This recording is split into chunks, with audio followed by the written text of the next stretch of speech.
क्या artificial intelligence इंसानों के लिए खतरा है और एक ऐसी दुनिया जहां मरे हुए व्यक्ति से भी हो सकती है मुलाकात, और कई ऐसे देश जहां दुल्हन के साथ उसकी मां भी सुहागरात में होती है शामिल, और ये चिप्स वाली कंपनियां हमारा माइंडसेट कैसे करती हैं। दोस्तों, इन सभी अमेजिंग फैक्ट को जानने के लिए बने रहिए इस वीडियो में।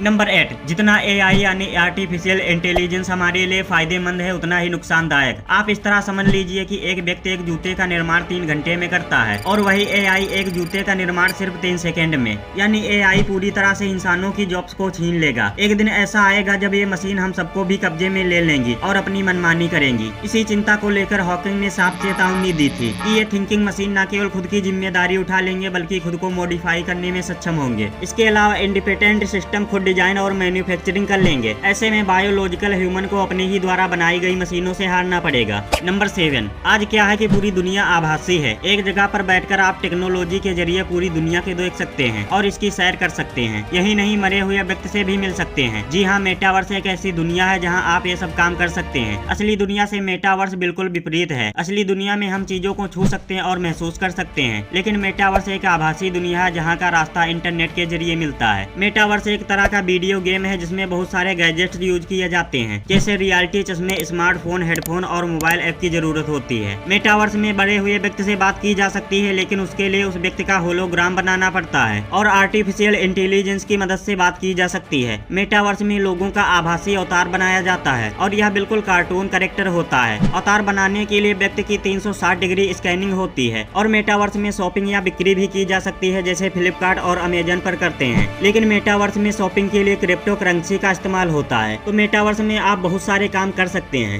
नंबर 6, अफ्रीका में यह रस्म है कि सुहागरात वाली रात को बेटी के साथ माँ भी सोती है। दरअसल कहते हैं यह परंपरा बहुत लंबे समय से चली आ रही है। मेरा सर खुद चकरा जाता है कि क्यों ऐसी परंपराएं निभाते हैं कि दुल्हन की माँ दूल्हे के साथ सोए। कहते हैं कि दूल्हा और दुल्हन एक दूसरे के लिए नए होते हैं, इसलिए दुल्हन की माँ पहली रात में उनके साथ सोती है और बताती है कि खुशी जिंदगी कैसे जी जाती है और क्या क्या करना पड़ता है। और इसके बाद माँ अगले दिन परिवार के अन्य लोगों को बताती है कि दूल्हे और दुल्हन की पहली रात कैसी रही और वे खुश रहे कि खुश नहीं रहे। और बस इसी परंपरा को निभाने के लिए माँ उनके साथ सोती है। और एक रिपोर्ट के मुताबिक ऐसी ही परंपराएं चीन के कुछ शहरों में भी हैं। नंबर 5, जब आप दुकान पर जाते हैं तो आपने देखा होगा कि चिप्स के पैकेट में बहुत सारी हवा भरी होती है। दरअसल पैकेट में हवा भरना कंपनी को मुनाफा दिलाती है और उनकी मजबूरी भी होती है, क्योंकि कुरकुरे या चिप्स में जो हवा भरी होती है वह नाइट्रोजन होती है। क्योंकि अगर नाइट्रोजन को चिप्स के पैकेट में ना भरा जाए तो चिप्स इतने लंबे समय तक नहीं चल पाएंगे और खराब हो जाएंगे। और नाइट्रोजन की वजह से ही चिप्स टूटते नहीं है। अगर अंदर गैस ना हो तो इसमें भरे चिप्स चूर चूर हो जाएंगे। और गैस की वजह से कंपनियों का फायदा भी होता है, क्योंकि उनको पता है कि ग्राहक खाने पीने वाले बड़े पैकेट को खरीदना पसंद करते हैं।